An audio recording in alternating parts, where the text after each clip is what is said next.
Could you state your full name? My full name is John M. Canale. That's M for Michael. And what branch of the service did you serve in? I was in the Army of the United States of America. And what were your dates of service? My dates of service actually started beginning in September of '42 when I enlisted, but I was not called until April 23 of 1943, and I was discharged on October 5 of 1945 and was back in college on the next day, October 6. And my name is Jim Regan. I'm conducting the interview. I work for State Senator Patty Ritchie. We're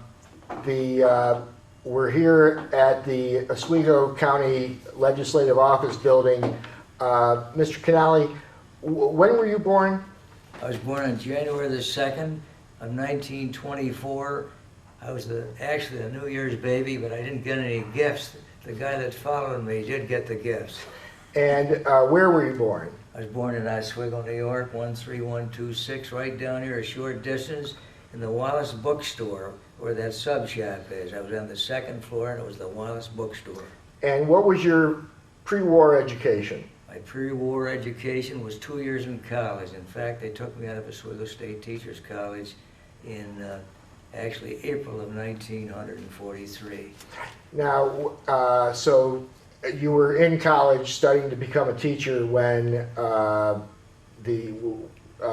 you drafted or? No, I enlisted, remember, back in September of '42.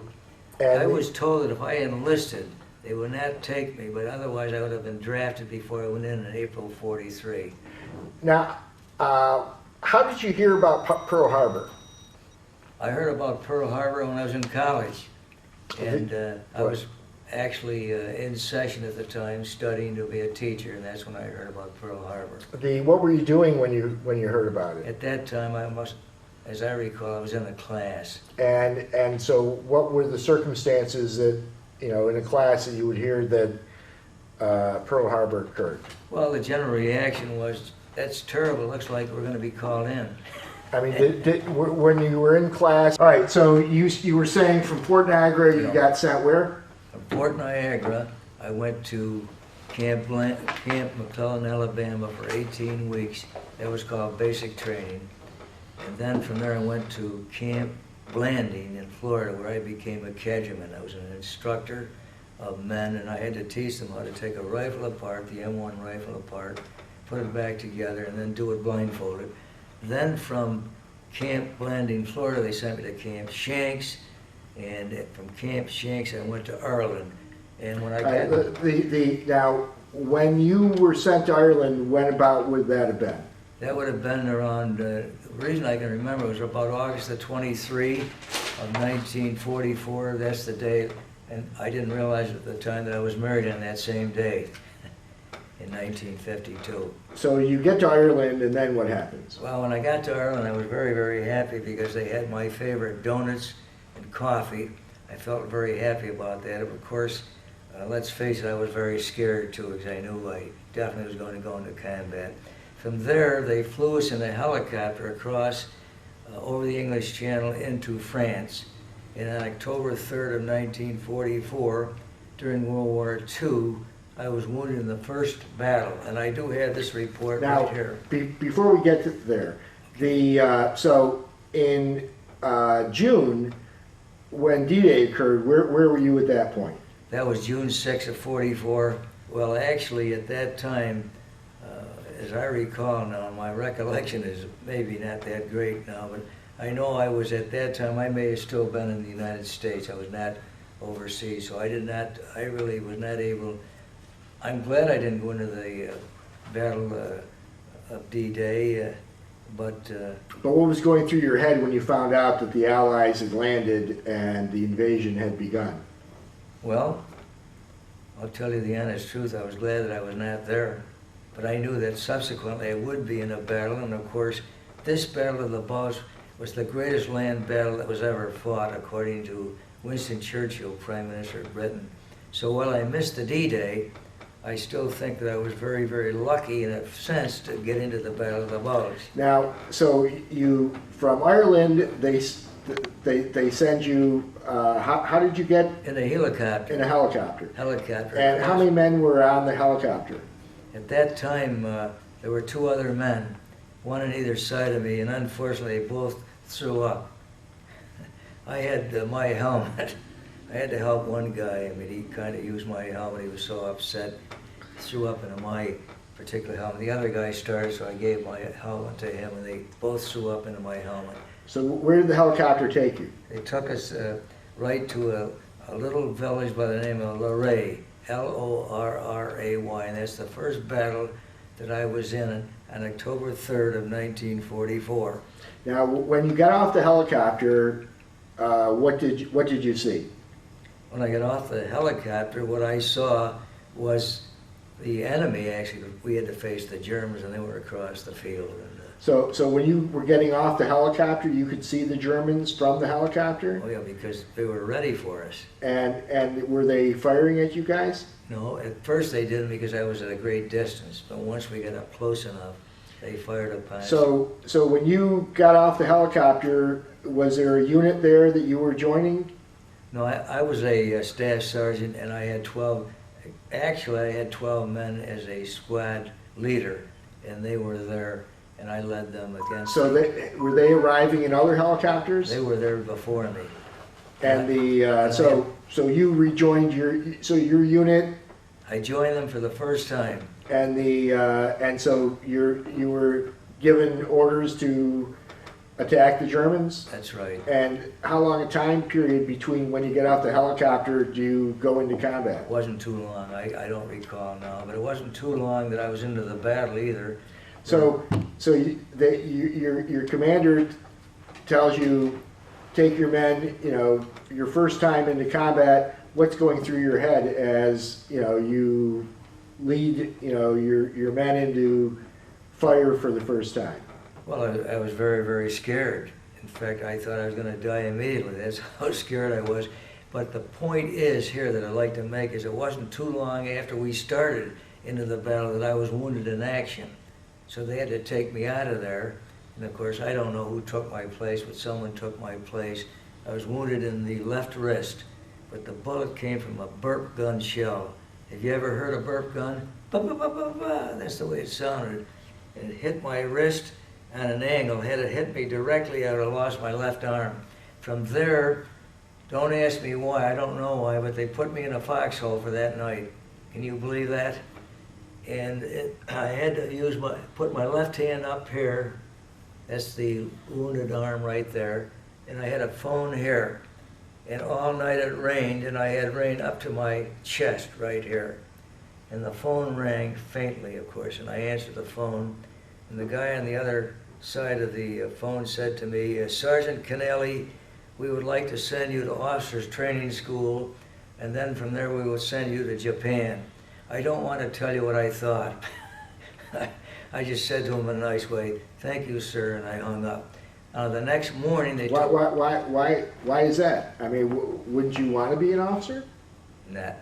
Why? I'd have to go to Japan, and I don't like heat. I always like the cold weather. So. And what time of year is this in Europe? This would have been October 3rd of 1944, and it was, at that time, it was quite cold. But you see, I can stand the heat, but I can't stand I can stand the cold weather, but I can't stand the heat, so I was very glad that I was put into the Army where I didn't have to go to Japan. That's the reason why I refused to go into officers training school.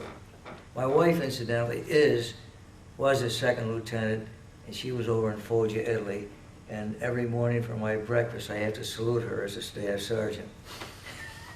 A little bit of a pun here. So, all right, so you turned down a chance to go to officer training school. Right. We all know it's the sergeants that actually run the Army. So what happens next? What happens next is that I actually had to be operated on October the 4th, the next day, in a Paris hospital. And I can still remember looking up to the ceiling here for 3 days. I don't know why it took them so long. They had to take out all these pieces of shrapnel. out of my left wrist. I always felt, as I look back on that, why would it take them so long? But I must have had so many pieces of shrapnel in there that they had to go in there very, very slowly and so forth. Also, while I was with them, they checked my teeth, and unfortunately, I wish I could meet the dentist. He ruined 2 of my teeth, one in the lower set, one in the upper set. They're still missing, so I've had those teeth replaced in the meantime. But I wish I had been able to file a claim at that time, because it has cost me a few dollars, not a lot, but enough to talk about it. So then what happened? After you get out of the hospital, where do you go next? Well, I was very happy to report that for a few days they gave me a 3-day pass. So a few of these guys and I went around Paris. We had a very, very good time. And then shortly thereafter, they... So what's the feeling in Paris at this point? The Allies have landed. They've advanced. They've liberated Paris. What's the thinking in Paris at this point? I mean, the war is far from over, but at least now the Allies have come and Paris has been liberated.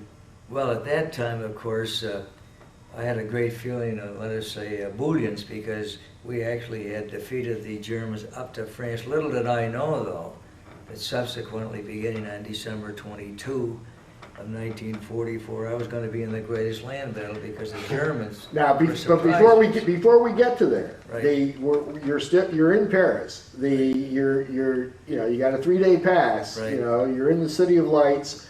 What is the feeling of the people in France at the time about what's going on?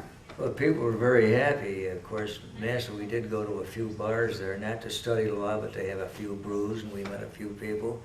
And they were very happy that the Americans had actually freed Paris.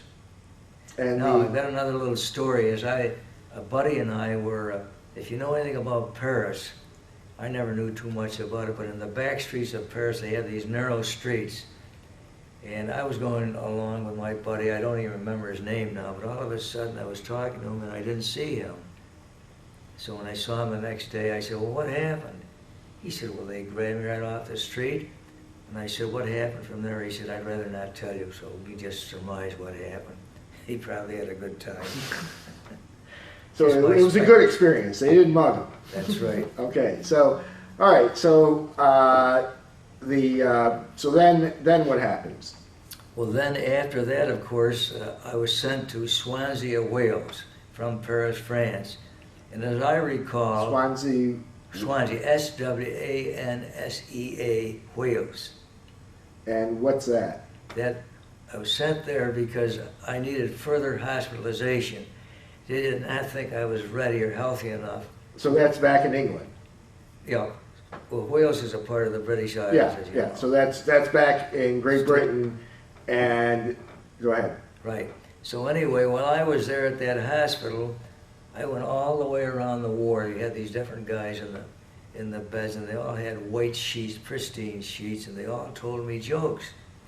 So I went back to the doctor there, and I said, you know, doctor, these guys have not lost their sense of humor. But he said, you know, Sergeant, what they've lost? Their legs. He said, they have lost their legs from their knees on down. I have never forgotten that story. Every day that I get up and I can walk, I think about those men that lost their legs.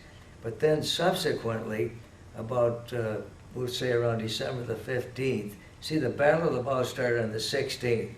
But on the 15th, the doctor came up to me and he said, you know, Sergeant, I've got some good news for you. I said, well, what's the good news? He said, we're going to send you into combat. I said, what? He said, look at, he said, how obese you are. You're going up to 185 pounds. You eat everything in sight. I said, there, you're right. And then I was beginning to break out in warts. And I wish I had a picture. I broke out and I was so nervous. I was as nervous as a cat. And he said, I think we send you in a battle. He said, I think you'll be better off than here, because I believe ultimately you'll probably go over 200 pounds and you'll probably have a heart attack and we'll lose you. So I went into battle, and let us say I got to Belgium. It was around Antwerp, as I recall, Antwerp, Belgium. on the 16th of December, but I had a break between the 16th of December and the 22nd. I was not sent into battle. And for those 6 days, I often have said to any of the men when I tell this story, and anybody listens to this story, gee, for 6 days, they got along without me. Why do they continue to get along without me? So anyway, on the 22nd of December, I actually went into the battle in Belgium near Antwerp. Now, I'm glad you're asking these questions because I was actually going to read into this, but I'd rather have you ask me these questions than my reading into this report. Sure. You're covering my report. So here we are, December 22nd. What are you seeing? What's going on at this moment as you find yourself back with a unit? All right, now you're talking about when I started into the battle on December the 22nd around Antwerp? Yes. All right. Well, naturally, believe it or not, I still was a squad leader of 12 men. I had to lead those men into battle. And in the first battle in Belgium, I don't remember. Now, is this a different? This is a different unit of 12 men than the one that you were with when you got wounded, right? Actually, as I recall now, they were the same 12 men. So they sent you back to your old unit. Okay. Old unit. And I had 2 scouts. One guy's name was Ernest Rich, and the other guy's name was James Mount. So I said to Ernest Rich, the first scout, I had a first scout, second scout, I said, Private Rich, the enemy, because I had to tell him that we were moving across the field in this direction. And I said, what I'd like to have you do is go out, and then Private Mount will be with you. And this is what Private Rich said to me. He said, no, Sergeant. He said, I want you to go out first. I want to see how you do it. So actually, I had to go out first ahead of Ernest Rich, and then I was shot at a few times, and I was lucky that I wasn't killed. And I came back, and I had those 2 guys, the 2 scouts, go out, Mount and Rich. Incidentally, Rich, just about 2 or 3 months ago, I found out from his daughter, was killed in a one-vehicle accident. He was on his way to the hospital down there in Iron City, Tennessee, and somewhere along the line, he actually had some kind of an attack. He had trouble breathing, and he was in a one-vehicle accident, and he lost his life. I just found that out recently. And in my records, I have a couple of letters he wrote me on September 9 and on September 20 about his recollections of the war. I don't have those with me, but it's interesting to note that he was the only guy out of that squad that really ever contacted me, and I was very sad when I found out that he passed away. But did you want me to? So here we are. It's December 22nd. You're back with your old unit. What are your orders? What are you told to do? Your orders are to move forward to the enemy. Now, so at this point, the Battle of the Bulge has been going on. The Germans had launched a surprise attack. It's snowing, right? That's right. There's snow. You have snow up to your knees, and the battle lasted for 6 weeks, and we lost approximately 91,000 troops. But could I go on? Sure. I like your questions, though, but I'd like It's to do okay. This is about you, not about me. Don't worry about me. All right. Well, I'm not concerned about you, but I understand. You've led me up to this point. How much time have we taken so far? We're doing good. We got lots of tape. All right. Now, you asked me about December 22nd. I figured when I was in the battle, after I had a chance in between battles, what I did, I sat down and I wrote out a report. And this is a little bit of bragging on my part. I don't think you're going to find any veteran that did this. I can document where I was, the names of the cities, and so forth. If I went over there today and tried to find these places, even if I went to where these places are, I bet I could never remember where I was. It's just so far long ago. But on December 22nd, at approximately 6 p.m., my battalion was on the left side on the boundary between Echternach and Michelsaw. The assault battalion was moved by truck to assembly areas north of Henstel. Companies E and F, when I was in Company F, formed assault units of the 2nd Battalion, and they drew heavy artillery fire as they attempted to cross the line of departure. Over in the 2nd Battalion areas, the same heavy shelling was in progress as companies E and F started forward through the woods. At the same time, a force of approximately 200 Germans were moving in the attack directly toward Company F, the company I was in. We faced one another across an open field. Now, did you want me to continue reading this? On December 23rd. Oh, wait, so you're looking across the field and you see this 200 Germans. What happens? Well, here's what I'm gonna tell you on what happened. On December the 23rd, this is the next day, the 2nd Battalion, I was in the 2nd Battalion of the 2nd Platoon. The 2nd Battalion then advanced under heavy small arms of artillery fire, which encountered at a point 400 yards north of the Michelsdorf-Schneidian Road. The leading element of Company F ran into enemy infantry who were extremely well deployed in depth and supported by self-propelled guns, mortars, and rockets. Successive barrages of shells exploded in the midst of our advancing men. The forward line of Company F soon became untenable, and orders were given the men to extricate themselves by infiltrating back to their original positions. The beleaguered troops withdrew and brought a few frightened prisoners with them. Thus ended the worst of the day's ordeal of fire and death. Company F continued to receive heavy mortar fire on their old positions, interspersed with occasional shell fire of a heavier type near Acune.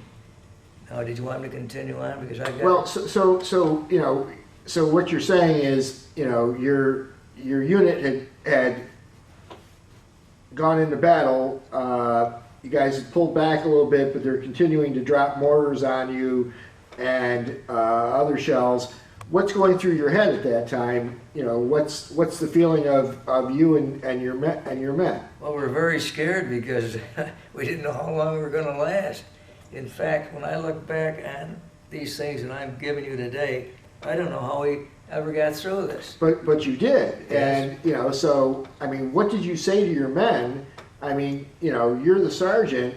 They're looking to you for you know, stability and leadership. What's you know, what are you doing? What's taking place here? All right, later on in my life, I became a coach of athletics. I was a varsity coach in baseball and basketball. I gave them the same spiel that I gave my ball players when I coached later on in my career as a teacher. I said, a winner never quits, and a quitter... Christine, I'll give you a call back later, okay? Sorry. Yeah. Sorry. A winner never quits, and a quitter never wins. And when the going gets tough, the tough get going. That's what I told my men. And whenever we had a chance, for example, on December 26, 27, and 28, Company I and L on the Sauer River at Echternach, we were in the back lines enjoying ourselves. But I'd rather go back to December, unless you had another question. On December 25 is Christmas Day. Oh. I want to tell you what I was thinking about on December 25 before I read this. I thought about the choir at St. Mary's Church here in Oswego and how we sang the Mass, Adeste Fidelis. And I thought about all those guys that actually I sang with. Practically all of them are deceased today. But that's the first thing that went through my head. But of course, naturally, the very first people on my mind were my mom, dad, brothers, and one sister. My mother's name was Catherine. I always called her Beautiful Catherine. And my father was Albert. He was the strictest guy on earth. I could tell you a little bit more about that later. But I had a brother, Michael. He was a POW during the war. He was in the Air Force. I had a brother, Benjamin, a teacher for 34 years in Fulton. And I had a brother, Joseph. Now, of the brothers, my brother Mike, of course, went overseas. And I could tell you a little bit more later on in that. My brother Benjamin never went overseas, and my brother Joseph did go overseas during the Korean War in 1950. But I'd like to read this Christmas Day battle, which of course, this is where we were very happy, even though we were very sad, but glad. Christmas Day, battle-wise veterans. I like it the way they say battle-wise veterans. Of course, I'm really bragging a little bit here. Battle-wise veterans of the 10th Infantry, looked over the snow-covered terrain of this section of picturesque Little Luxembourg, read General Patton's Yuletide greetings and unique prayer for favorable weather, and marveled at the timely break in the ominous gray ceiling above them. The haze and fog of Rumstead's dazing and dangerous offensive, which impaired Allied countermeasures from the air, suddenly lifted. Christmas Day dawned bright, and swarms of fighters, our fighters, and bombs droned overhead, tracing the sky with an intricate pattern of vapor trails. Now, as we speak this, I hardly, gee, look how long I wrote that. Now, just so that people can understand. Yes. Prior to the sky parting, because of the cloud cover, the Army Air Force was unable to provide support to the troops, and That's right. Exactly. so why was it so important when you saw those fighters in the air and you saw the the flyboys flying above you? Why was that important to the troops on the ground at that moment? Well, try, Jim, to put yourself in our place. We actually were in a situation where we couldn't make any moves. And of course, once the planes came over and dropped the bombs, then we were able to move further into the battle. Now, on December 26, 27, and even on 28, we had a break. And they sent us to the rear lines. And for about, I think it was probably for a few, well anyway, for those 3 days, I'll never forget the good time we had. And whenever I had my men to myself, I always let them enjoy themselves. And I used to sing them a few songs. I mean, I could sing a song for you. I'd like to put this on tape because one of these 3 songs have the same ending, which I use in school. Fold your arms, kiss yourself on the 2 cheeks, which has nothing to do with these men. But the song goes like this. You want me to sing the 3 Sure. songs? All right, I hope that you enjoy Sing the one of songs. them. Just one of the 3? Let's give it a shot. All right. The donuts that they give you, Jim, they say are mighty fine. One fell off his head, killed a pal of mine. Oh, I don't want no more of Army life. And I look up, gee, Mom, I want to go home. When I sing that for my students at the Oswego High School and the Oswego Middle School, this is what I tell them. When you go home tonight, you see your mom, you go over to your mom, you ask her the question, Mom, how was your day? And then you tell her that today you had a little man with big ideas. Now, I know I'm a little man, but I don't know whether I have big ideas. And tell them that I said to you that you hug your mom with all of your heart and soul and kiss them twice on the cheeks. In June 2009, after our graduation party at the campus center, I was in my cap and gown. I go to all those graduations now. And I was walking down to my car and I saw this lady chasing me. I wonder why she was chasing me. I said, gee, I didn't do anything wrong, I don't think. She said, you know, Mr. Canale, I am glad to meet you. My son came home this year, put his arms around me, kissed me twice on the cheek, and he said, Mom, I love you. She said, Mr. Canale, I'm glad I was able to tell you that because you made my day, my month, and my school year with my son. I never did find out what her name was. I felt it was none of my business. She had given me my name, I could remember it. And I don't even remember the student. I always remember that story of the impact that you have on students in your teaching. But getting back to when I was in our timeout behind the lines, at least 2 or 3 miles back, some of my men, of course, liked cognac.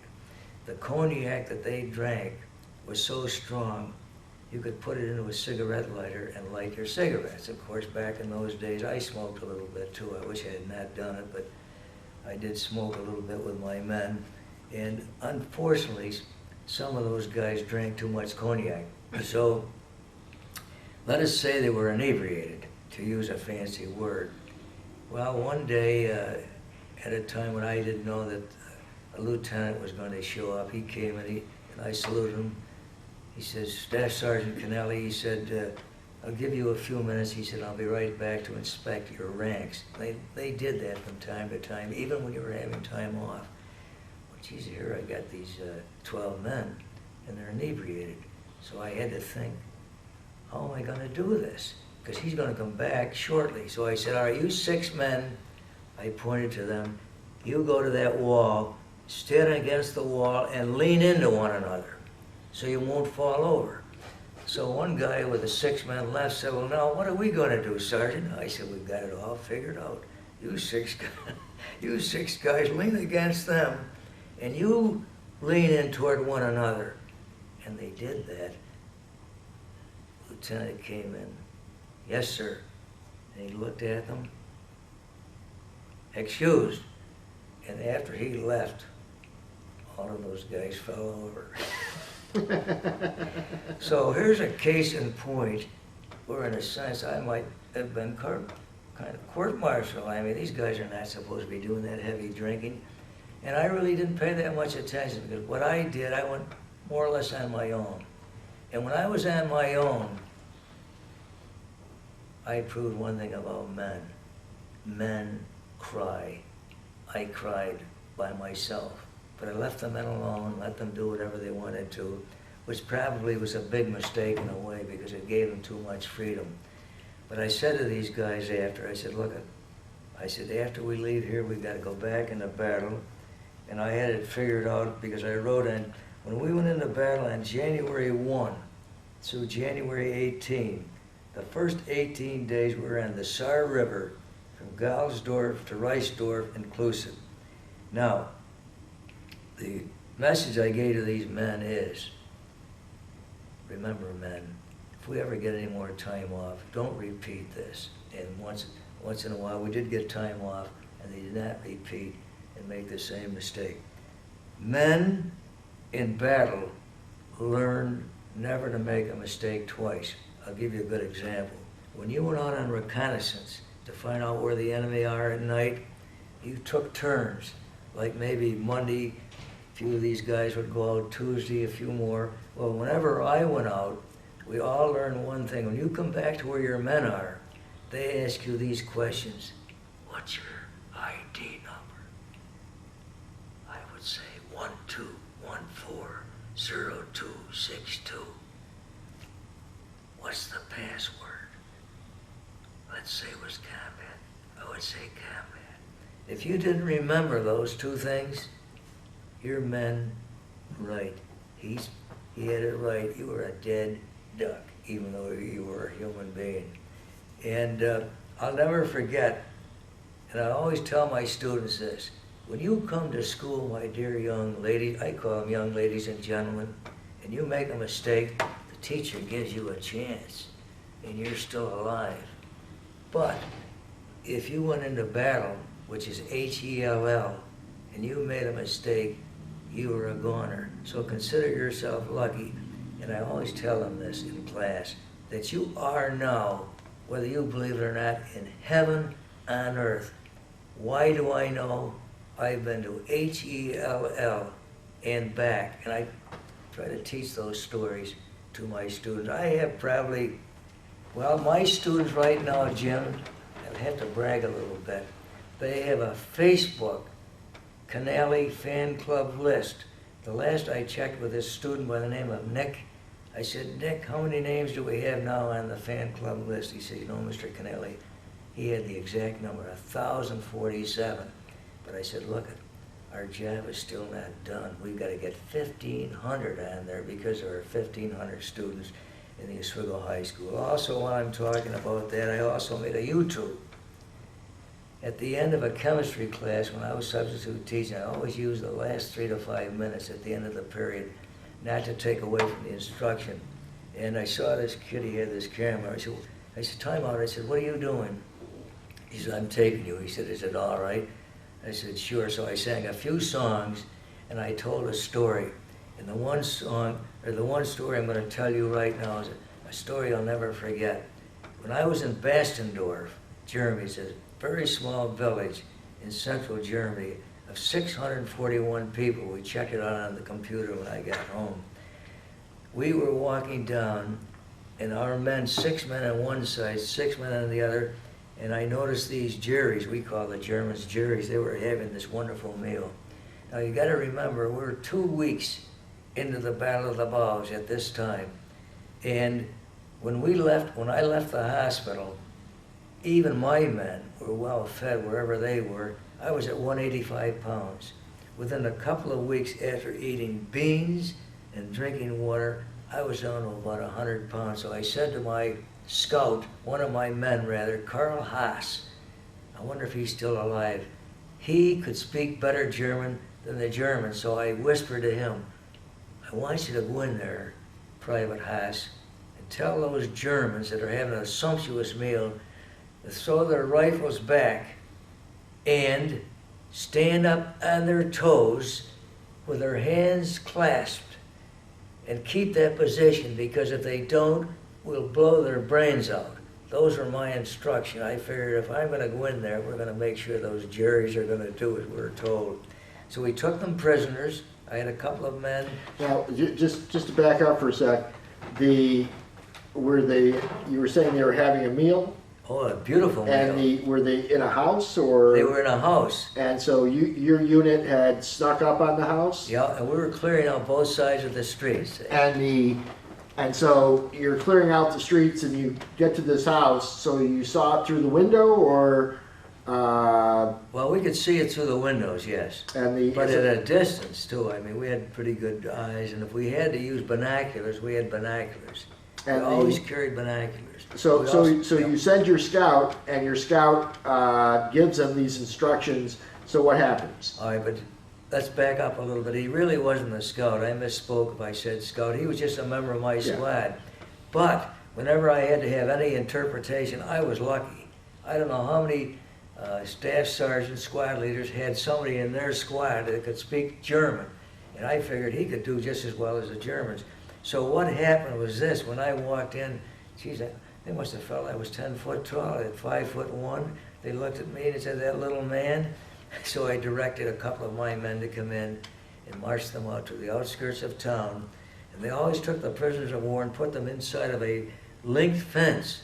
And then there were always a couple of our Americans that actually kept them prisoners. And then from there on, that was their job. We didn't have to worry about that. But this is the best part of the story. Then our 12 men, we always had a couple of men out front of the apartment or the house and 2 men in the back to make sure nobody's going to come up on us. We went in. Of course, I had to switch these 2 men up front and back to make sure they had something to eat. We had meat, potatoes, we had some salad, in my language Italian, salava, and then we had a little bit of wine. But like I warned them, I said, look, I want you to have a little bit of wine here, but don't make the same mistake that you made with a cognac back there. I wanted to make sure they remember that, oh, Sergeant, don't worry about that. We just have enough meat, potatoes, and so forth. So then from there, of course, we left Bastendorf, and we went on, and I can get on with the other part of my itinerary here. Go ahead. If you wish. Maybe, what is your name now? Robert, sir. Robert? Yes, sir. Robert, maybe if you have, we really didn't give you a chance to ask any questions. I can wait, sir. Okay. But I like, Jim, your questions, because when I came for this interview, I did not think that I was going to be asked so many great questions, but you made my day, really. And also, you made my interview much easier, because I thought, well, I'll just bring that over there and read into the record.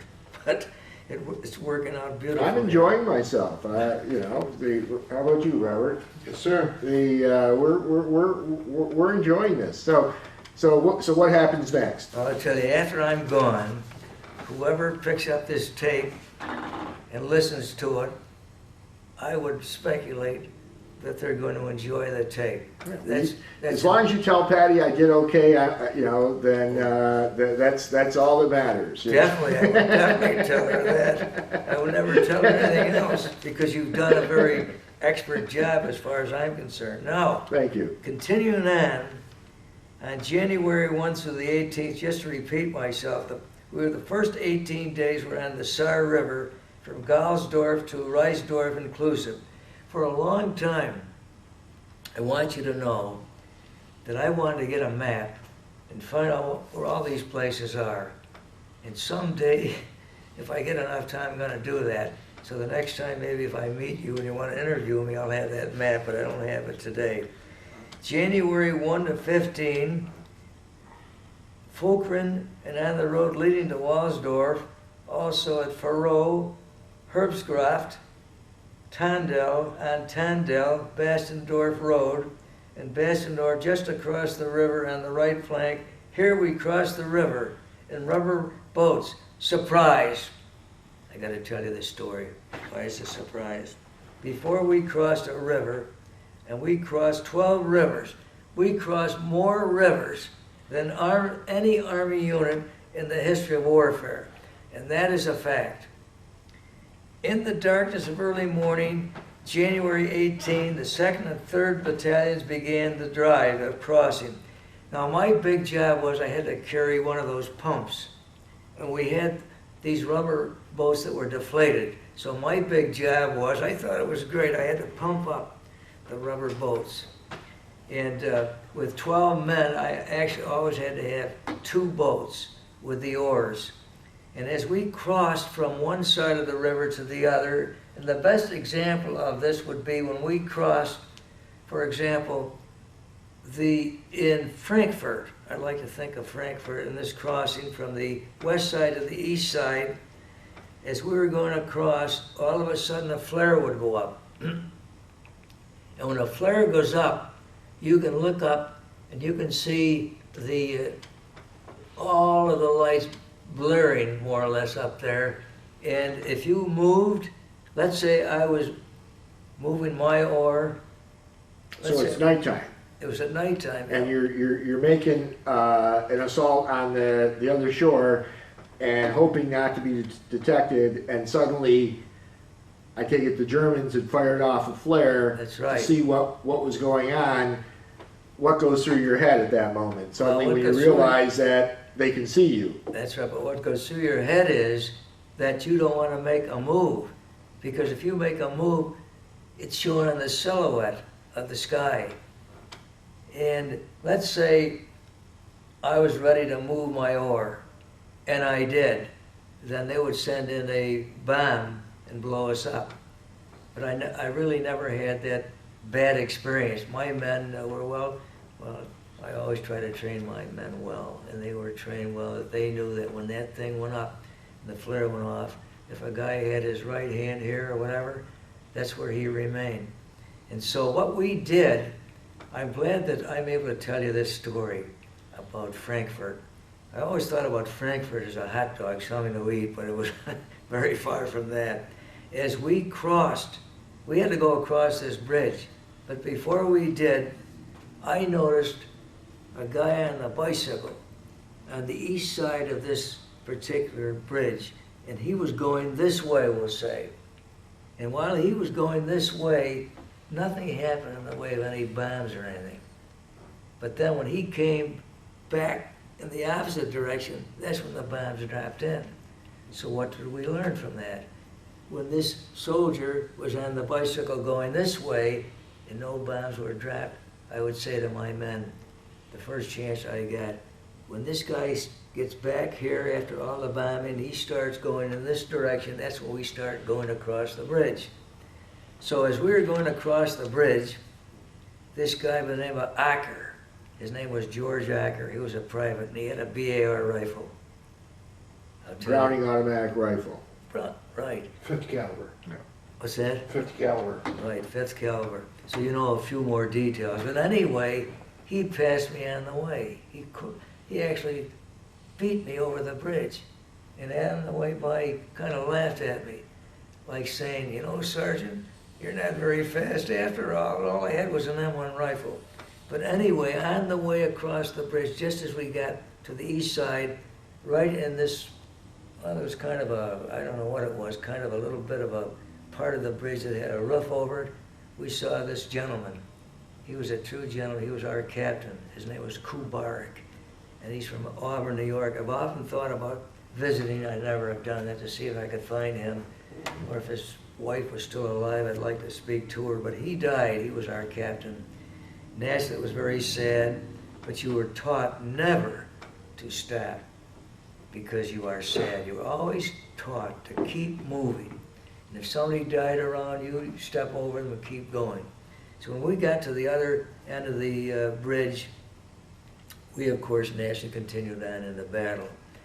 But I thought that in that battle, even though the Germans killed a lot of our men in that Battle of Frankfurt, at least we had one up on them by the way we outsmarted them when they were going to actually take us out before we went across the bridge. So that's the story of that. And let's see, is there anything about that I can't think of anything else on that.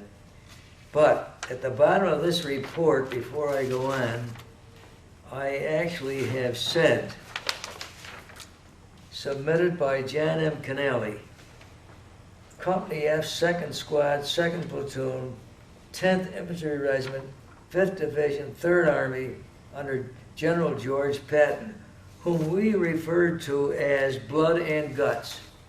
But I have a little story to tell you about General Patton. We had a little pun about him. Blood and Guts, our blood and his guts. We always brought that out, of course. We always got a laugh out of that, but naturally, I never met him. And certainly I never would have told him that because I know I would have been in deep trouble. Yeah, I think so. Very deep trouble. Then I continue on at the top of this page, river crossings and assault boats as scheduled. The word boats was misspelled to boots, but it should have been river crossings and assault boats as scheduled. The Sour River was a division shore with the 2nd Battalion. But here's the good news, that on January 19th, that city of Bastogne that I was talking to you about in the story of the meal that we got was taken on January 19th. Naturally, I like your question. How did you feel? Very, very happy. Now, were you part of the units that were sent to relieve Bastogne? No, but I'm glad you brought up Bastogne, because have you actually interviewed Harold Blake yet in Fulton? No, I'm going to go see him after this. Let me tell you something, you're going to meet a grand gentleman. Just recently, he's had 2 falls, and I've been talking to him about a couple of Belgians that have written me. One guy ordered my book. I don't have an email, so he's been emailing for me, but I think you'll enjoy him a great deal. He was at Bastogne, which is the turning point of the war, in my opinion. You see, I could write a history book, and maybe somebody would say, how do you know it's the turning point of the battle? I'll tell you why. Wynne and Harold probably will tell you the same story. The Germans, in a sense, I hope that I'm not being unchristian-like, but they weren't very smart, in my opinion. When they fought for Bastogne, they fought by flanks. They would fight in the north flank, and they would lose. They fought in the south flank, and they lost. They fought on the east flank, and they lost. And they fought on the west flank against the Americans, and they lost. Had they fought on all flanks and encircled the Americans at the same time, we would have lost Bastogne, which was the turning point of the war, and today we would be speaking German, Achtung! And I use that in class, which means attention. If the students are not listening sometime, and I always try to know whether my students are paying attention. If I don't see the whites of their eyes, I tell them. If I don't see the whites of your eyes, my dear students, I know you're not paying attention, so I'll say, Achtung! I know Mr. Blake very well. He's a lodge brother of mine. He is? Yes, he is. Mr. Blake is one of the finest gentlemen I've ever known. And when he interviews Harold Blake, I'm going to tell you something. Whenever we have our meetings of the Battle of the Bulge Association, which we've held at Bridie Manor for about 10 years, we meet at Bridie Manor, which is managed by Larry Lombardo, who was one of my students at Kingsford Park School. And when I had trouble with discipline, he helped me. But anyway, and I hope that Larry Lombardo calls you. Incidentally, I did call him to contact you. So anyway, let's see where we're going to get back to. Bassendorf was taken. Then I don't know whether you should have me read all of this, if you'd like. Well, let's, we're gonna, we've gone an hour now. All We're, at the, were you guys aware when the Battle of the Bulge was over with? Oh, definitely. How did you? I'll give you Go ahead. I'll give you a good example. And some of the men that you're going to interview will tell you about the Remagen Bridge. The Remagen Bridge was put up by our engineers. We had to put up a pontoon bridge to go from one side of the Rhine River, the west side, to the east side. Once we crossed that bridge, the Rhine River, we knew, I'll use the term, we were on easy street, even though there is no easy street. We knew we were really home. Then from there, we went all the way through Germany, and I ended up on the Czech-Austrian border. I figured about 10,000. Leonard Benicia was at the bridge. Right, so he probably gave you more details. But anyway, once we got across that bridge, I felt that we were on easy street. And between there, I ended up on the Czech-Austrian border, and I still remember the name of the village, Winterberg. W-I-N-T-E-R-B, I think it was B-U-R-G. And who's the first guy I saw in Winterberg? I saw this guy going up and down this rolly hill in a red roadster. Jeez, we knew that the war was over on May 8 of 1945. The Germans had surrendered. And on May 8 of 1945, we ended up on the Czech-Austrian border, and the first guy I met was the mayor of Winterberg. So I ran over to him, and I introduced myself. So he's in a red roadster. Right. You guys are walking or in vehicles or what? No, we're actually walking at that time. And so you see this red roadster coming toward you, Yep. and at this point, are you aware the Germans have surrendered? Oh, yes. We were notified that the Germans were surrendered. I don't remember how we found out, but we knew that the war was over. So we were the happiest warriors in the world. So as this roadster pulls up, what happens? All right, as he pulled up, I ran over to him. I was so happy that we had won the war. We had defeated the Great Panzer Division. Have you heard of the Great Panzer Division of Adolf Hitler? They were supposed to destroy us.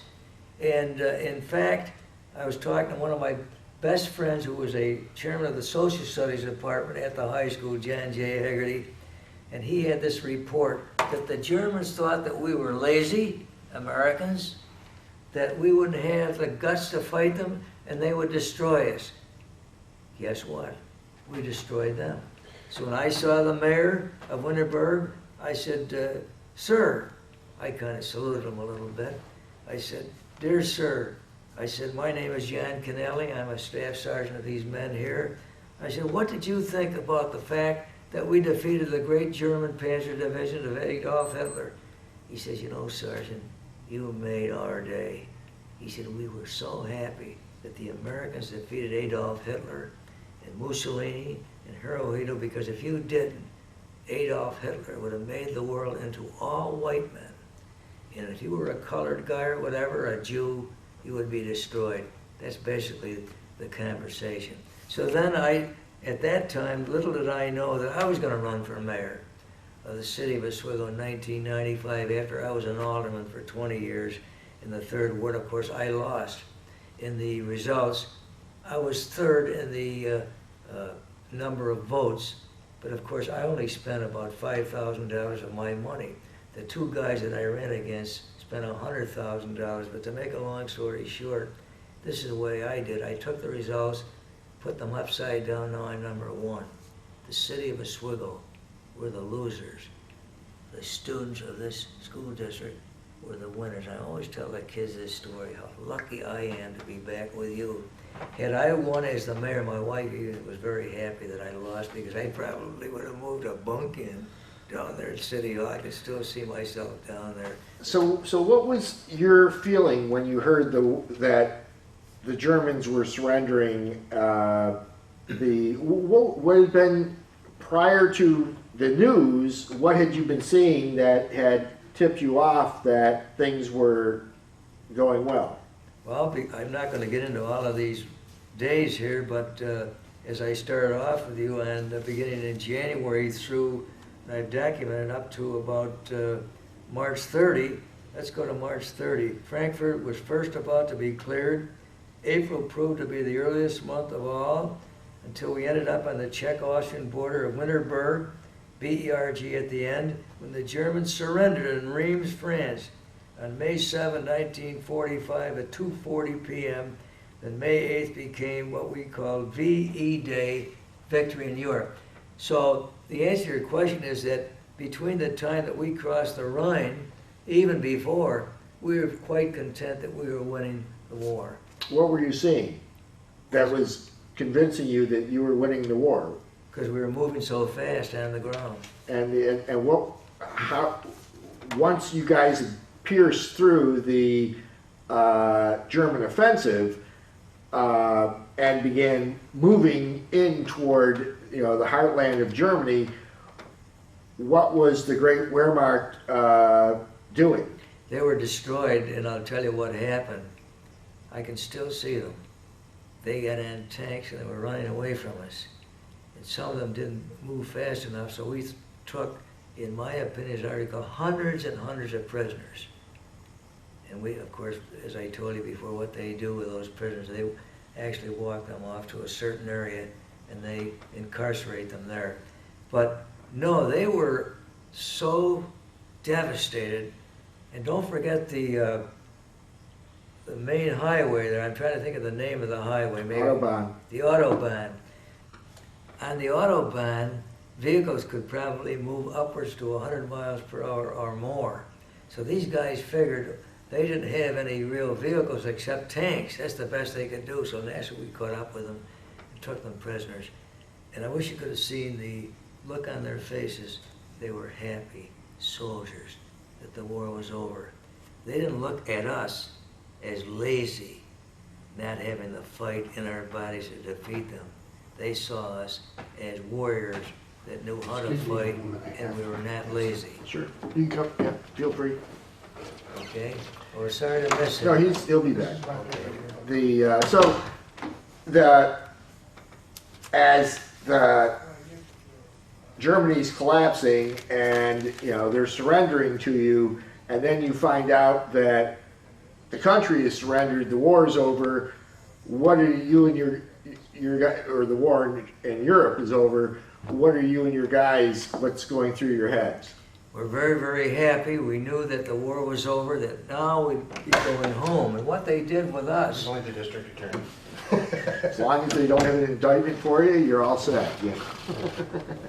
But what I was saying now was the way that we got to Camp Lucky Strike at Le Havre, the harbor. They put us on cattle cars. They were used for cattle, and I wish you could have smelled some of the feces and the urine that was used on those cattle cars. Anyway, we had to ride on those cattle cars. I forget how many days it was between the time we left the Czech-Austrian border, but we went back over much of the land that we had traveled before and ended up in the Le Havre. But there's one story that I like to tell about Le Havre that really makes me sick. When we were there were duds that we didn't know about, unexploded bombs. And once in a while, a dud would go off, and some of our men were killed. They never got home. I always think about those guys. Then from Le Havre, I can remember getting back, let's see, in my notes here, let's not even look at the notes. I can remember getting back to the United States of America, and I went to different places like Camp McClellan, Alabama, a few other places. Finally, I was sent to Indianapolis, Indiana, and that's where I was discharged, in Indianapolis, Indiana. And Could you state your full name? my full name is John M.